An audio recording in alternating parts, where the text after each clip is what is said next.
Vamos a orar juntos. Dios Padre, lleno de misericordia y amor, te damos gracias de este mundo de pecado. Con la palabra del Señor nos has salvado y con la esperanza eterna del cielo nos ha hecho vivir cada día la vida de fe como hijos de Dios. Gracias por tu gracia. Especialmente somos muy débiles y faltos, pero nos has llamado como profesores para guiar a los alumnos con tu palabra. Gracias por este cargo precioso, este cargo que nos has encomendado. Ayúdanos a no menospreciarlo, sino que seamos fieles hasta el día que tú vengas. Con tu palabra, despiértanos y seas Señor de nuestra vida de fe y gobierne nuestra vida. Hoy, a través de la palabra de Dios, ayúdanos a pensar una vez más sobre Dios, que es el centro de nuestra vida, y que podamos recibir lecciones en esta hora preciada. Guíanos. Te damos gracias por todo, en el nombre del Señor Jesucristo. Amén. Vamos a buscar 1 de Samuel, capítulo 8. 1 de Samuel, capítulo 8, versículo 5 a 8.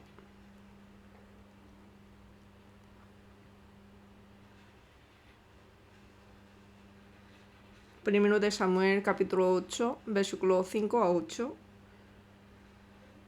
Os leo. Y le dijeron: He aquí, tú has envejecido y tus hijos no andan en tus caminos. Por tanto, constitúyenos ahora un rey que nos juzgue, como tienen todas las naciones. Pero no agradó a Samuel esta palabra que dijeron: Danos un rey que nos juzgue. Y Samuel oró a Jehová. Y dijo Jehová a Samuel: Oye la voz del pueblo en todo lo que te digan, porque no te han desechado a ti, sino a mí me han desechado para que no reine sobre ellos. Hasta aquí. Hoy vamos a pensar la palabra con el tema de Israel desechó a Dios y pidió un rey. En la página 1 podemos ver que después de la época de la conquista de Canaán y antes de entrar en la época de reyes, aproximadamente 350 años fue la época de jueces, que fue gobernado por los jueces. Los jueces generalmente hacían el trabajo de corregir el sistema social y juzgar, y cuando hay una invasión de otros países, entonces tomaban la iniciativa como generales y comandaban ejército y luchaban. Sin embargo, durante el periodo de los jueces, cuando los israelitas eran prósperos, adoraban ídolos y pecaban según sus deseos.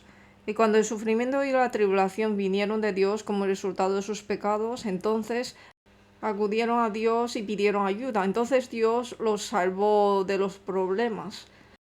Sin embargo, aquellos que escaparon de las dificultades no deberían cometer pecados que Dios no quiere, pero se olvidaron de este hecho y otra vez traicionaron a Dios y cayeron en pecado. A medida que este círculo vicioso se repetía, era muy confuso socialmente. Por eso los israelitas pensaban que la causa de este problema era que no había un rey fuerte, humano, que los gobernaba poderosamente.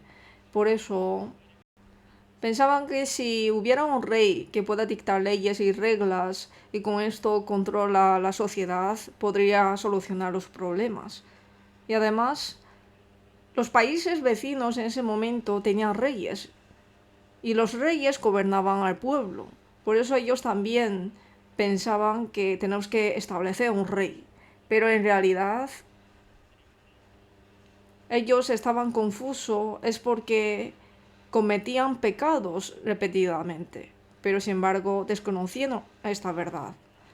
Israel, como pueblo elegido de Dios, fue una teocracia bajo el gobierno directo de Dios desde el tiempo de Éxodo hasta el periodo de los jueces. Sin embargo, más que Dios, Jehová, querían un rey visible a los ojos, que era más atractivo para ellos. Por eso, en la época de jueces, pidieron un rey.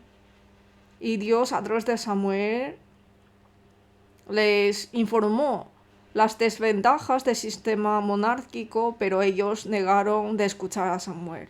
Y con esto terminó la época de jueces y empezó la era de la monarquía, que un rey gobernaba directamente sobre el pueblo. Y a partir del rey Samuel aparecieron muchos reyes, como por ejemplo David, Salomón, que eran reyes buenos, que gobernaban según la voluntad de Dios. Y aparte de ellos estaba el rey Josafat, Joás, Ezequías y Josías. Eran pocos reyes que obedecieron la voluntad de Dios y gobernaron a Israel, pero la mayoría de los reyes adoraron a ídolos y permitieron adorar a ídolos y cometieron actos inmorales, cometieron pecados ante Dios. Y al final Dios, aunque ama al hombre, pero odia el pecado, por eso levantó los países vecinos para castigar a Israel. El resultado de no reconocer a Dios como rey fue desastroso. Por eso hoy vamos a pensar sobre Israel. Desechó a Dios y pidió un rey. Vamos a pensar algunos puntos. Primero, ¿por qué Israel pidió un rey humano? Segundo, ¿qué consecuencia hubo por pedir el rey? Tercero, ¿quién es el rey de mi vida? Y para que Dios sea verdadero rey de mi vida, ¿cómo debo vivir? Y cuarto, la ideología que fluye en esta época en la que vivimos es el postmodernismo. ¿Qué es el postmodernismo? ¿Y qué tipo de actitud de fe deberíamos vivir en esta época? Con estos 4 puntos vamos a recibir lecciones. ¿Por qué Israel pidió un rey humano? Hay 4 razones. La razón directa y superficial primero es que Samuel ya está viejo y segundo, por la inmoralidad de los 2 hijos de Samuel. Por eso ellos no eran calificados de ser sacerdote para heredar el puesto de Samuel. Y tercero, tenían todos los países de alrededor sistema real y ellos tenían envidia de esto. Pero esto es razón superficial. Pero sin embargo la razón fundamental interna es que ellos no querían que Dios fuese su rey. En primer lugar, Samuel era un juez excelente de Israel. Y por eso los israelitas confiaron mucho en Samuel. Pero vamos a pensarlo. Samuel también es un humano. Samuel también, aunque fue un hombre excelente, pero él también era un instrumento de Dios. Samuel sí no tenía poder. Por eso en 1 Samuel 3, versículos 19 a 20 podemos ver que y Samuel creció y Jehová estaba con él y no dejó caer a tierra ninguna de sus palabras. Aquí vemos que Jehová no dejó caer a ninguna de sus palabras. Es decir, el sujeto es Dios. Es Dios quien actuó directamente. Esto significa que el poder está en Dios y Samuel solo fue usado por Dios. Y en 1 Samuel 7, versículo 10 podemos ver que y aconteció que mientras Samuel sacrificaba el holocausto, los filisteos llegaron para pelear con los hijos de Israel. Mas Jehová tronó aquel día con gran estruendo sobre los filisteos y los atemorizó y fueron vencidos delante de Israel. Aquí también podemos ver que Jehová tronó aquel día con gran estruendo y los atemorizó. No fue Samuel, sino fue Dios. A través de esto podemos ver que aunque fue Samuel quien entregó el holocausto, pero detrás estaba Dios, quien hizo perder a los filisteos. Por eso ahora también nosotros tenemos que conocer bien esta verdad. Samuel fue utilizado como instrumento de Dios. Ahora los obreros también están predicando la palabra de Dios. Los servidores están trabajando, sacrificando por la iglesia, pero parece que ellos tienen poder o hacen bien las cosas. Por eso, en lugar de Dios, siguen a las personas muchas veces, pero esto es incorrecto. Por supuesto, hay que respetar a los obreros según la Biblia, pero ellos también son instrumentos. nosotros debemos de dar gracias y agradecer a Dios quien está utilizando a ellos. Por eso, había persona que tomó la gloria de Dios, que es Moisés. Por eso en Números capítulo 20, versículo 8 a 11, dice que Moisés se tomó el poder, la gloria que era de Dios. Vamos a leer juntos. Números 20, versículo 8 a 11. Toma la vara y reúne la congregación, tú y Aarón tu hermano, y hablad a la peña a vista de ellos. Y ella dará su agua, y les sacarás aguas de la peña, y darás de beber a la congregación y a sus bestias. Entonces Moisés tomó la vara de delante de Jehová como él le mandó.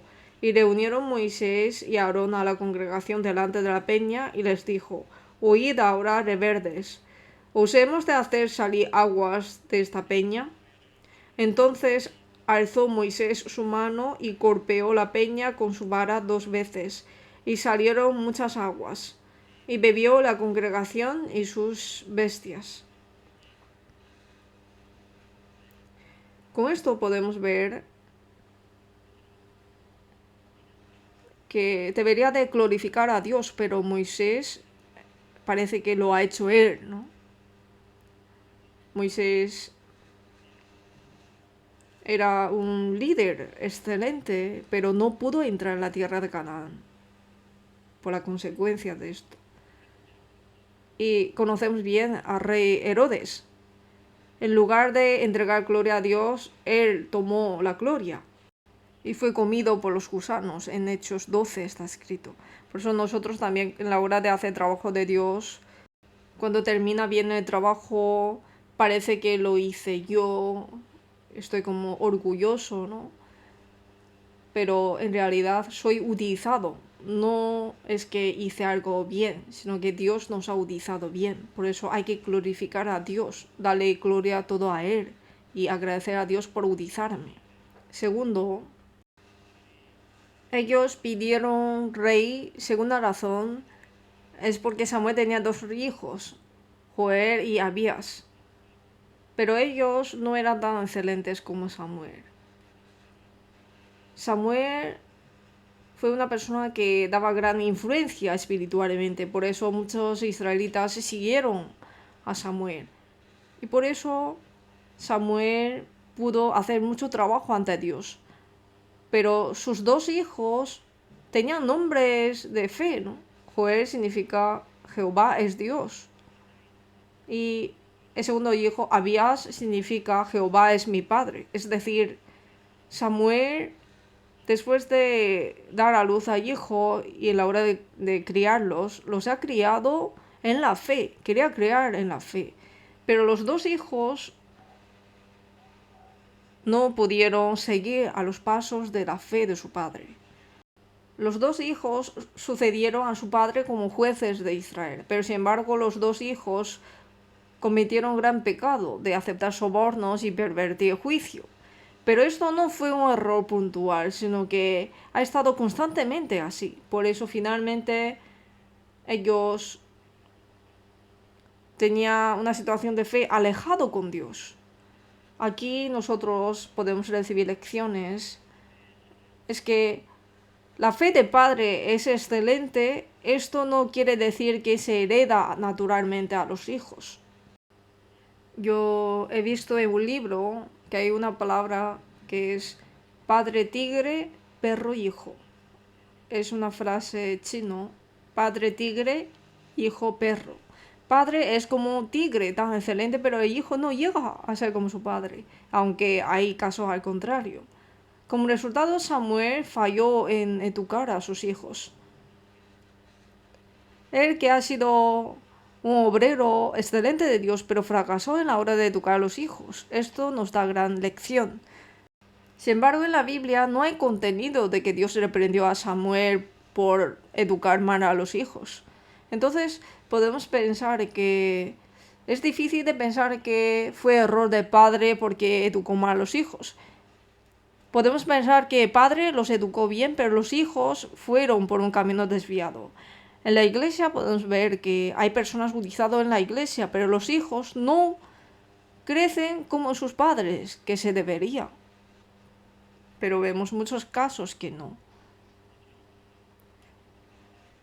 Podemos pensar que los padres son principales responsables de la educación de los hijos, pero en la época que vivimos es difícil solamente con la educación de los padres para edificar la fe, porque al tener malos amigos, los malos amigos también pueden obstaculizar el crecimiento de la fe de los hijos. Por eso, primera responsabilidad de los hijos es los padres, porque no hay mejor profesores que los padres. Pero con solamente los padres no es suficiente. Por eso la escuela bíblica es así de importante. Los niños deben crecer bajo cuidado y educación de los padres y profesores. El hogar y la escuela bíblica deben trabajar juntamente por la fe de los niños. Y los niños normalmente miran a sus padres y profesores para ver cómo ellos temen a Dios. Ven la fe de ellos. Por eso en Hebreos 13, versículos 7 a 8, dice: acordaos de vuestros pastores que os hablaron la palabra de Dios. Considerad cuál haya sido el resultado de su conducta e imitad su fe. Jesucristo es el mismo ayer y hoy y por los siglos. Al pensar que los alumnos están considerando nuestra conducta, esto nos hace estar despierto, ¿no? Nos hace pensar que tenemos que llevar bien la vida de fe. Los profesores no tenemos que dejar que los niños sean llevados por el mundo, sino cuidarlos bien, educarlos bien en la escuela bíblica hasta que puedan graduarse e ir a los jóvenes. Esto es nuestra misión como profesores. Israel nunca ha dejado de ser gobernado por Dios. Los israelitas pensaron que Samuel y sus 2 hijos debían gobernar bien el país para que sea prosperado, pero al tener problema en ellos pidieron un rey. Pero sin embargo, Israel desde el principio fue gobernado por Dios. Ni una vez Dios dejó de gobernarlo. Pero sin embargo, las personas no podían ver a Dios invisible. Por eso pensaron que fue los jueces que gobernaban al país. Y al tener problemas los jueces, pues pidieron un rey como otros países. Si pensamos que este mundo está gobernado por unas pocas personas poderosas, está equivocado. Hay un dicho viejo que dice que el gobernante lo establece el cielo, y es correcto. Por eso el ascenso y la caída del país y sus gobernantes están en manos de Dios. Por eso, sea nosotros personalmente o sea un país, hay que tener el visto bueno de Dios para que seamos prosperados. Corea también, después de la guerra de 625, hemos estado como un país muy pobre, pero podíamos ascender a los países avanzados hoy, es porque creemos en Dios. Y Dios, al ver que en nuestro país estamos predicando evangelio, estamos haciendo la misión de evangelización, hay muchos hermanos, hermanas, por eso Dios está haciendo que nuestro país sea un país rico y entrar en países avanzados. Así lo creo. Y vamos a ver el número 3. Ellos tenían envidia de este sistema monárquico de los países extranjeros. Querían ser como ellos. En ese momento, los pueblos gentiles que estaban alrededor de Israel gobernaban el pueblo a través del sistema monárquico. Y por eso dirigían directamente el ejército durante la guerra. Y para los israelitas era muy bueno. Y por eso ellos querían un rey como estos países. Y así pidieron. Por eso aquí en 1 Samuel 8:5 en medio dice: por tanto, constitúyenos ahora un rey que nos juzgue como tienen todas las naciones. Y versículo 20: y nosotros seremos también como todas las naciones, y nuestro rey nos gobernará y saldrá delante de nosotros y hará nuestras guerras. Aquí dice que nos gobernará y saldrá delante de nosotros y hará nuestras guerras. Estas son cosas que hasta ahora Dios lo hizo, pero sin embargo pusieron estas razones porque estaban interesados en las culturas, ideologías y filosofías de las naciones. Por eso querían ser como ellos. Si nos acercamos al mundo, acabamos de hablar como ellos y actuar como ellos. Por eso nos nace la voluntad de querer ser como ellos. Como saben, Sansón, que fue quitado los ojos y tuvo que moler el molino. ¿Por qué? Porque él se acercaba a los filisteos. Se iba allí para ver su cultura, para estar allí, y por eso fue contaminado por el mundo. Y finalmente fue atrapado por Dalila, una mujer impía. Nosotros normalmente, ¿a qué acercamos? Estas cosas determinan nuestra fe. Santiago 4:8. Leamos juntos. Acercaos a Dios y Él se acercará a vosotros. Pecadores, limpiad las manos, y vosotros los de doble ánimo, purificad vuestros corazones. En San Juan 1, versículo 1 dice que el verbo era Dios. Es decir, acercar a Dios es acercar a la palabra. D.L. Moody dijo una palabra, dice que si te acercas a la palabra el pecado estará lejos, y si te acercas al pecado la palabra estará lejos. Es una palabra que nos estimula mucho, ¿no? Y en Romanos 12, versículo 2 dice, no os conforméis a este siglo, sino transformaos por medio de la renovación de vuestro entendimiento, que no conforméis a este siglo. Nosotros somos la luz y la sal del mundo. No somos personas para seguir al mundo y para asemejar al mundo.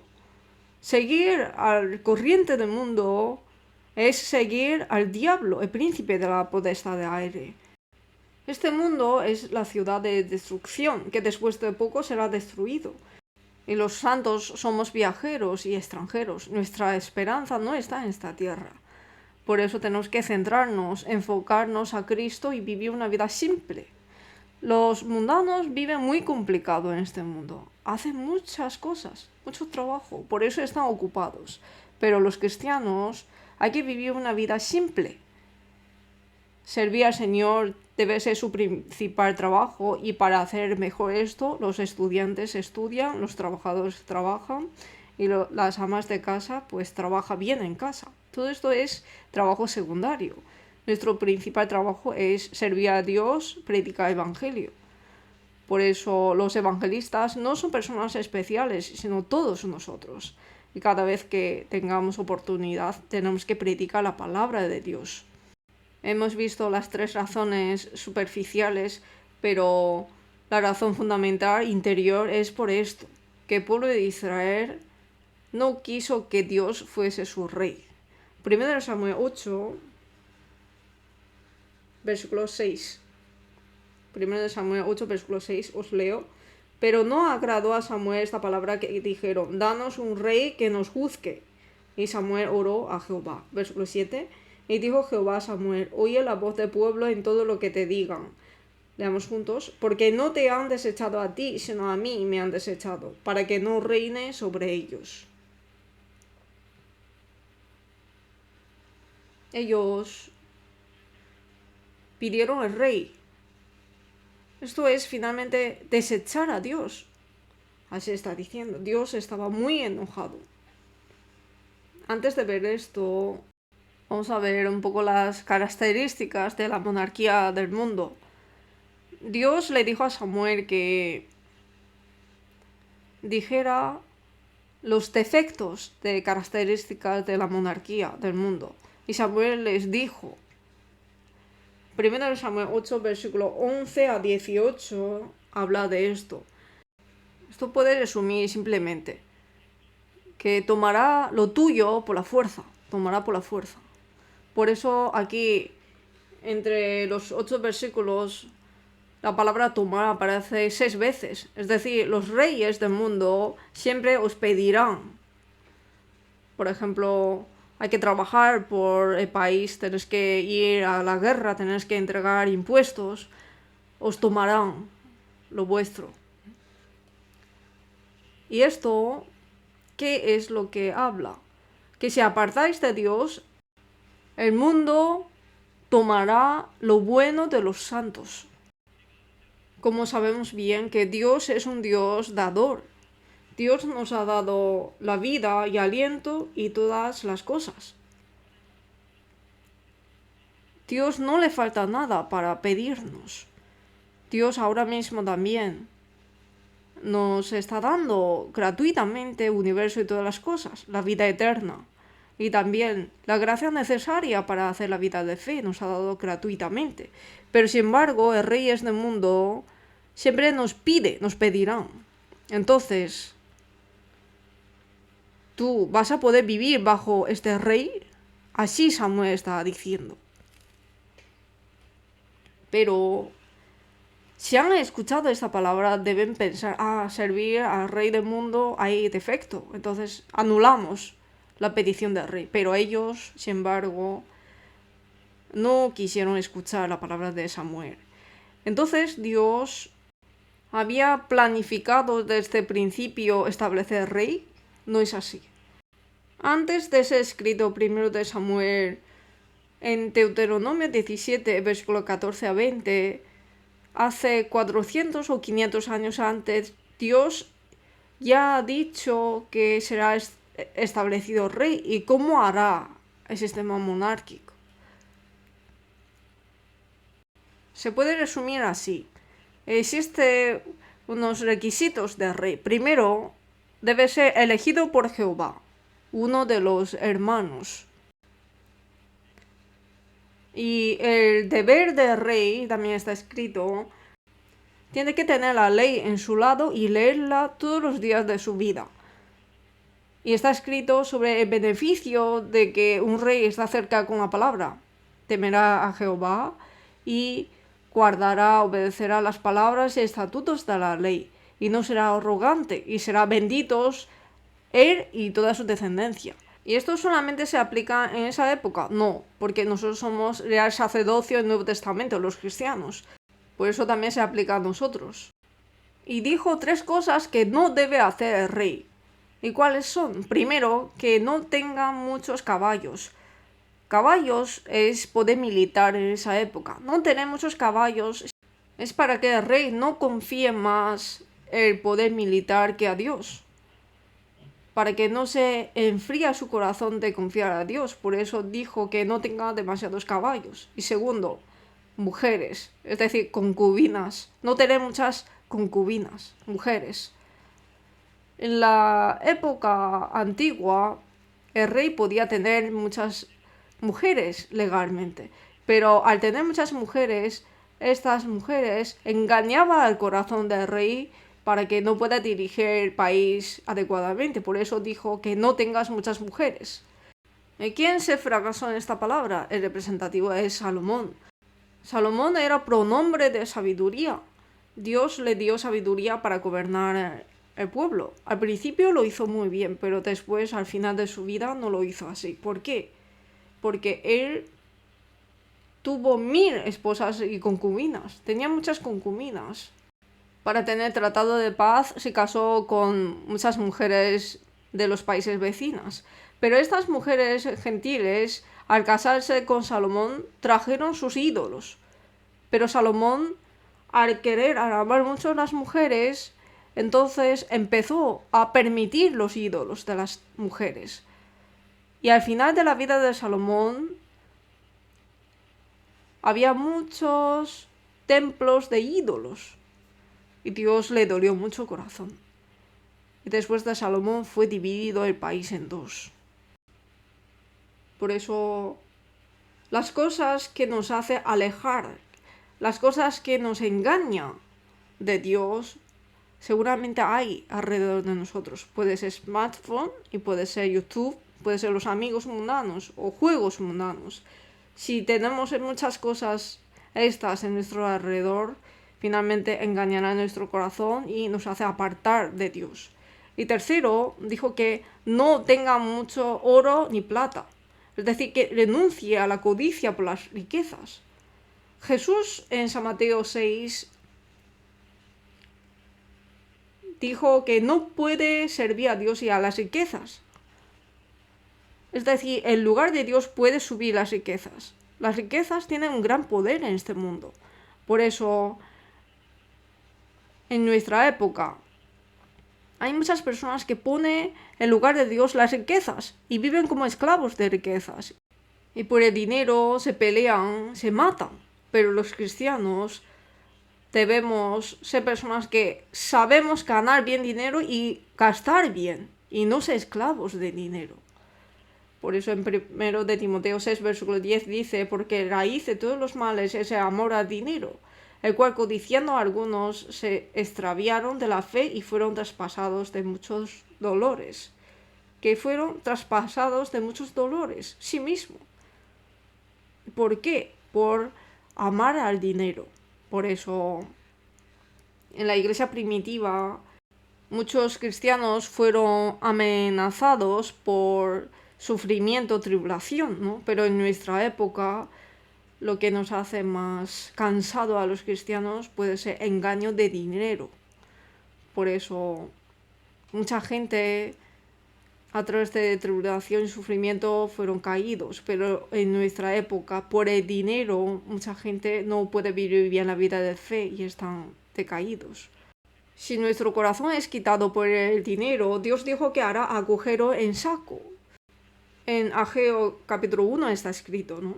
Por eso dice, sembráis mucho y recogéis poco, coméis y no os saciáis, bebéis y no quedáis satisfechos, os vestís y no os calentáis, y el que trabaja a jornal recibe su jornal en saco roto. Es saco de dinero. Aunque le mete mucho dinero, pero si está roto, se cae todo. ¿Qué significa esto? Que si nosotros juntamos el dinero de una manera que Dios no le agrada, Dios hará saco roto. Y el versículo 9 dice, Dios lo disipará en un soplo. Si Dios lo disipará en un soplo, de un día a la mañana se volará todo. Yo, viviendo la vida de fe hasta ahora, he visto varias veces esto. Nosotros no tenemos que cometer mismos errores. Entonces, en la Biblia está escrito sistema monárquico de antelación. ¿Por qué está mal pedir un rey? Primero, ellos deberían de esperar hasta que Dios llegue el momento de dar este sistema monárquico, pero no esperaron. Aquí en Habacuc 2, versículo 3 dice que aunque la visión tardará aún por un tiempo, mas se apresura hacia el fin y no mentirá. Leamos juntos. Aunque tardare, espéralo, porque sin duda vendrá y no tardará. Hay que esperar. El pueblo de Israel no pudieron esperar el tiempo de Dios y pidieron deprisa al rey. Y después tuvieron muchas dificultades. Si hubieran esperado un poco, seguramente el primer rey no fuera Saúl, sino puede ser David. Entonces Israel no hubiera vivido tan difícilmente. Y segundo, no quisieron el gobierno de Dios. En lugar de ser gobernado por Dios, ellos querían ser gobernados por un humano y vivir bien. A esto se le llama humanismo. Pero en 1 Samuel 8, versículos 19 a 20, aquí habla la palabra nosotros 7 veces. Nosotros. Es decir, no está centrado a Dios, sino está centrado a nosotros, a los humanos. Querían vivir centrado en los humanos. La idea de humanismo empezó desde Torre de Babel. Por eso en Génesis 11 vemos que cuando Dios dijo que esparcíos, pero ellos edificaron una gran torre en la llanura de Shinar. Y el hombre núcleo en ese momento era Nimrod. Junto con él las personas edificaron una torre grande y dijeron, hagámonos un nombre por si fuéramos esparcidos sobre la faz de toda la tierra. En lugar de glorificar a Dios, en lugar de buscar el nombre de Dios, quisieron hacer una torre donde pueden vivir bien. El pueblo de Israel pidieron un rey. Es que no querían que Dios entre en sus vidas, sino que yo quiero vivir a mi manera, quiero vivir de mi forma. Parece que es bueno, pero si lo pensamos bien, en lugar de intervención de Dios, quieren vivir según su pensamiento, experiencia y sabiduría. ¿Y qué pasará? Que Dios, aquí en Oseas 13, versículos 10 y 11, dice: te di rey en mi furor y te lo quité en mi ira. Les dio rey, pero no por gozo, sino les dio por furor, y que Dios lo quitará en su ira. Que parece que ahora está funcionando como yo quiero, pero finalmente es maldición. Dios no puede bendecir. ¿Y qué pasó después de pedir al rey? Dios les permitió. Como Dios lo ha permitido, pues Dios lo habrá aceptado con gozo. Así podemos pensar, pero no es así. Sino es como decirte, pues si lo quieres hacer, pues hazlo. Hazlo a tu manera, a ver. Ahora también, si quiere insistir su camino hasta el final, Dios lo permite, pero no está permitido positivamente. Es como, tú quieres hacer, pues hazlo, a ver. Pero la consecuencia es fracaso, eso es seguro. Si están haciendo de una manera que Dios no le gusta, Dios no tiene razón de ayudarle. Por eso en Romanos 1, versículo 28 dice: y como ellos no aprobaron tener en cuenta a Dios, Dios los entregó a una mente reprobada para hacer cosas que no conviene. Los necios se dan cuenta de sus errores a través del fracaso, pero los sabios, los que acompañaron con Jesús, se dan cuenta de sus errores de antemano a través de la palabra. ¿Qué clase de personas queréis ser? Con esto terminó la era de los jueces y empezó la era de la monarquía.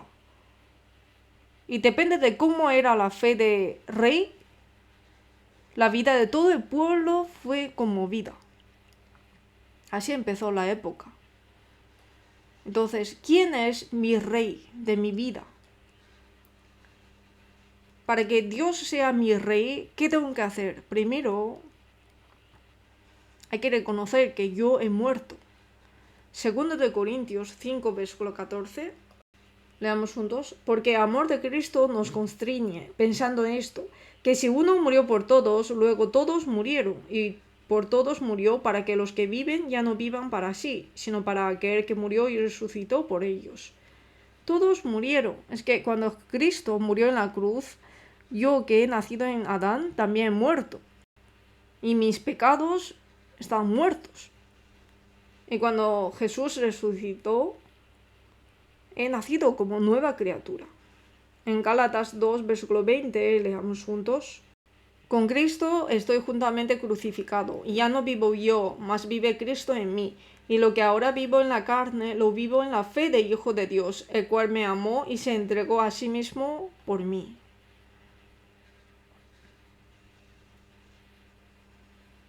Ustedes, yo he muerto. Entonces, ¿quién es el yo que estoy moviendo? Nueva criatura en Cristo. Por eso, yo que estoy vivo, ya no soy yo viejo, sino el yo renacido por la cruz. Por eso el que vive en mí es solamente Jesucristo. Y en Romanos 1, versículo 6 dice: vosotros llamados a ser de Jesucristo. ¿Nosotros de quiénes somos? Repiten conmigo. Somos de Jesucristo. Mi propietario ya no es mío. Antes de recibir la salvación era todo mío, ¿no? Mi plan, mi ambición, mi cuerpo, mi casa. Pero después de recibir la salvación, yo he muerto. Entonces, ¿de quién es el mío? Es de Señor, es de Cristo. Nuestro propietario se ha cambiado. Por eso nosotros tenemos que dejar que el Señor pueda utilizarme. Hay que dejar el mando de mi vida al Señor. Y segundo, hay que aceptar que la vida de los cristianos es llevada por el Señor. La vida parece que caminamos nosotros, pero el que nos hace andar es Dios. especialmente los hijos salvos de Dios, Dios lo controla detalladamente. Cada paso de nuestra vida, Dios está guiando, está dirigiendo. El corazón de hombre piensa su camino, mas Jehová endereza sus pasos. ¿Quién endereza sus pasos? Jehová. Tenemos que creer en esto. Y tercero, aleja del pecado. Aleja del pecado. Cuando recibimos la salvación, el Espíritu Santo mora en nosotros. El Espíritu Santo es un Espíritu Santo. Es santo. Y mi cuerpo es templo, ¿no? Yo que soy templo, no soy limpio, entonces, ¿qué pasaría?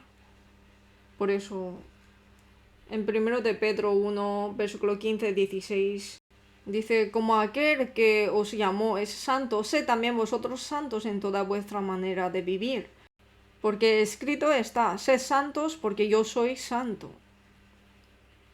Dios es santo, y los hijos de Dios, si están contaminados en pecado, Dios le dolerá mucho el corazón. Si hay un pecado, pensamos, pues no podemos hacer otra cosa. Tenemos carne y lo toleramos. Así no está bien. La Biblia dice hay que resistir contra el pecado hasta la sangre. Por eso, ¿por qué tengo que vivir una vida santa? Porque yo tengo que ser un instrumento santo para que Dios me pueda utilizar. Hay que ser instrumento santo. Entre nosotros hay muchas personas con grandes talentos, pero Dios no utiliza a ellos.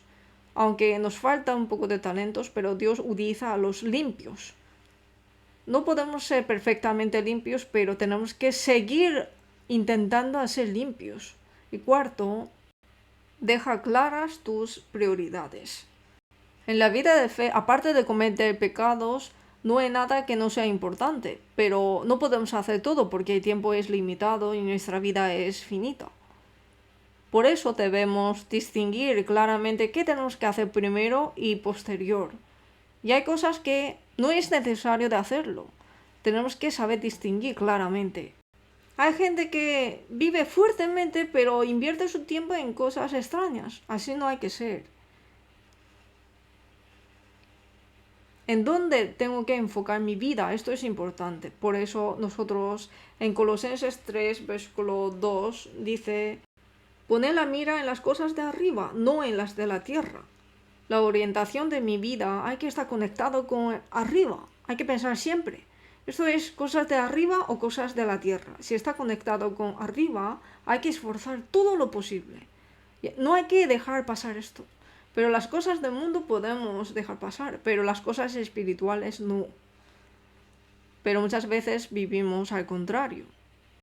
Hay una organización misionera que se llama Joy. Joy significa alegría, gozo, pero es una abreviatura. J es Jesus, Jesús, primero. Y segundo, ¿qué es? Others. Las personas de alrededor, segundo. Entonces, ¿yo qué? You, third. Es decir, tú eres el tercero. Pero para nosotros, yo soy primero. Y los demás, segundo, y Dios tercero. Dios nos considera primero. Por eso derramamos sangre y agua, todo para nosotros. Y nosotros que hemos recibido esa gran gracia, Dios en mi vida siempre es tercero. Eso no está bien. Dios hay que ser primero siempre. Por eso, la obra del Señor hay que ser primero. Y cuidar a mí primero. Y luego limpiar a mí primero. Y poner presupuesto de la fe primero. Y amar a los hermanos primero. Honrar a los padres primero. Distinguir la palabra con el Espíritu Santo primero. El resto del tiempo vamos a pensar qué es posmodernismo. Más que cualquier otra época de la historia, el siglo XXI en el que vivimos es una era de posautoridad y pluralismo o relativismo. En los tiempos antiguos, en la época de Samuel, parece que el comportamiento incrédulo de Israel de darle la espalda a Dios y buscar un rey ha penetrado en la iglesia actual. A esto se le llama postmodernismo. ¿Y qué significa postmodernismo? Se refiere a la tendencia ideológica a desmantelar el modernismo representado por la razón, la racionalidad y la modernidad, que eran la corriente principal de la sociedad existente, y tiene una tendencia a escapar de las reglas, la autoridad, la disciplina y el control. A principios del siglo XX dominaba la idea modernista de que todo ser humano es racional y la racionalidad puede resolver cualquier problema. Sin embargo, al atravesar dos guerras mundiales y la moderna Guerra Fría, se reveló que los humanos no somos racionales. Así que a partir de mediados del siglo XX, el postmodernismo comenzó a aparecer en la cultura, la filosofía y el arte. Este marco básico de postmodernismo es el relativismo, es decir, yo digo la verdad, tú dices la verdad, todos decimos la verdad. Esta es la idea de postmodernismo. He buscado también un poco la documentación sobre esto. Explica sobre el postmodernismo. Dice que durante la dinastía Joseon, dos sirvientes de la familia de Hwanghi y Chungzong argumentaron que tenían razón, y cuando la pelea no llegó a una conclusión, acudió a Huang Zhongzong después de que Hwanghi escuchó hablar a un sirviente y dijo: tienes razón. Y poco después, otro sirviente explicó apresuradamente su posición y Huang Zhongzong dijo también: tú tienes razón.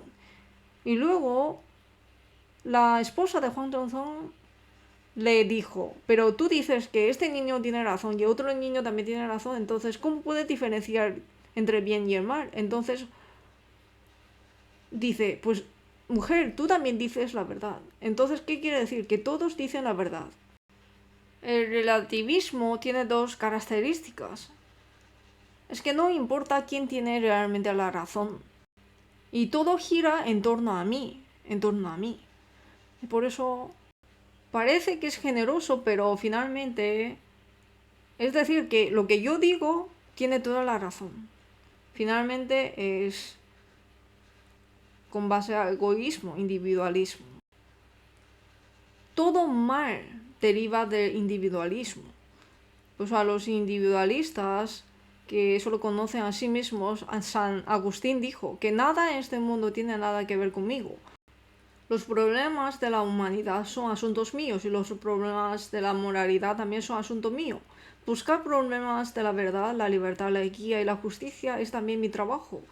Una persona egoísta que solo piensa en sí misma y en sus propios asuntos debería avergonzarse.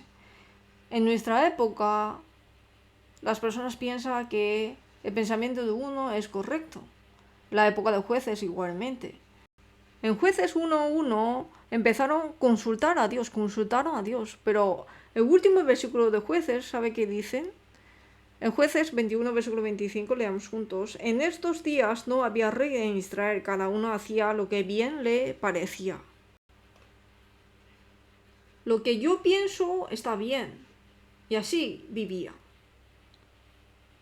Por eso la época de Jueces era muy confusa. Lo que yo digo es correcto. Esto es postmodernismo. Si lo acepta, entonces finalmente rechazará la verdad absoluta. La Biblia nos habla todo muy claramente. Que el cielo, la tierra fue creado por Dios. Dios creó el hombre. La palabra de Dios es verdad. Si no nace de nuevo, no puede ver el reino de Dios. Lo dice muy claramente.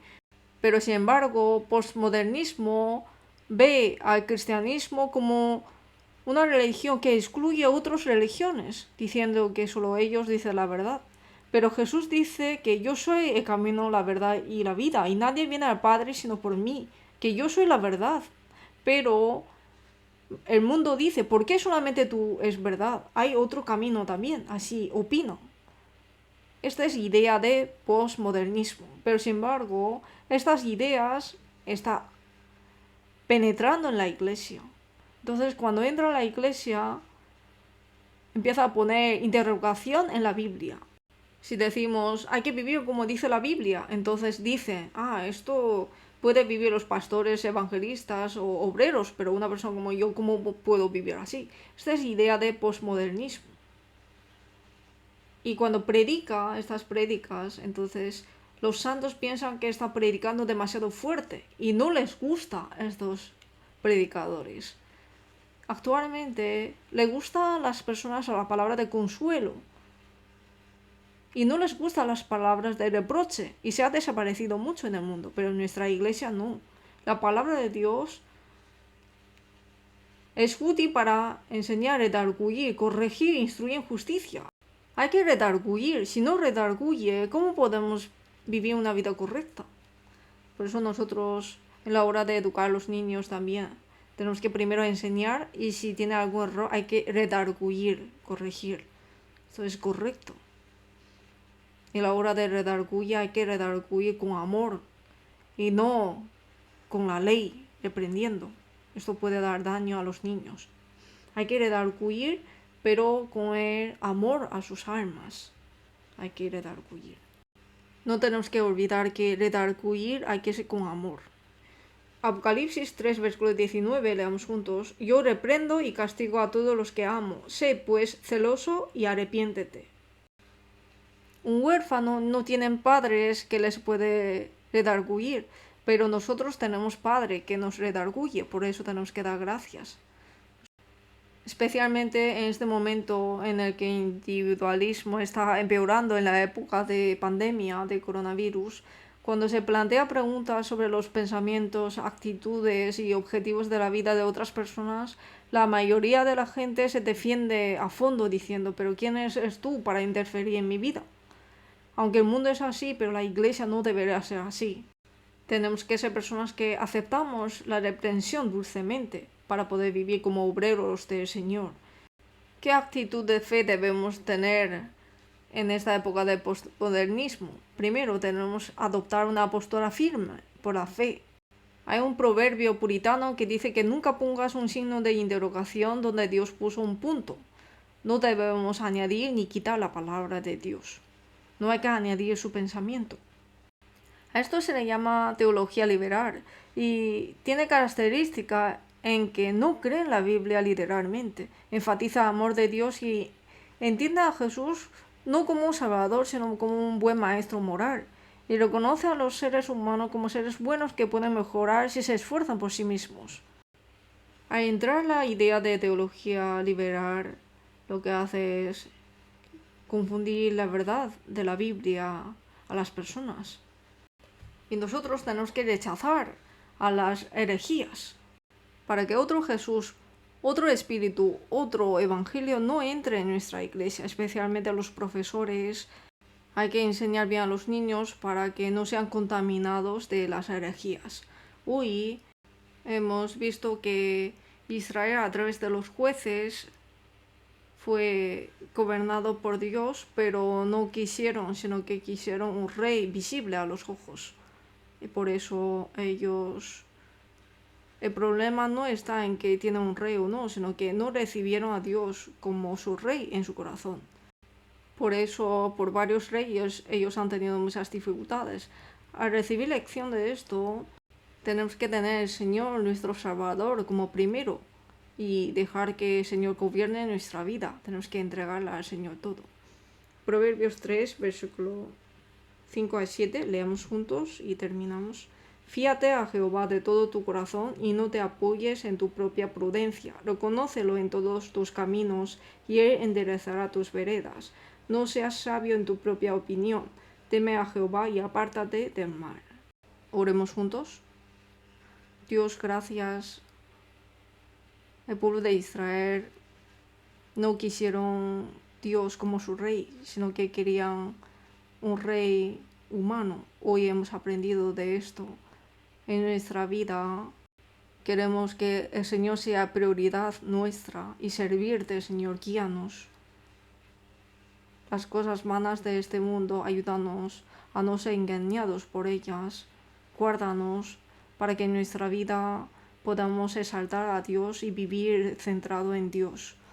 Dales la gracia necesaria espiritual y carnalmente a los profesores y con la palabra abundante guarda el corazón de ellos de este mundo y ayúdalos a ser profesores llenos de Espíritu Santo para poder enseñar la palabra correcta de Dios a los alumnos.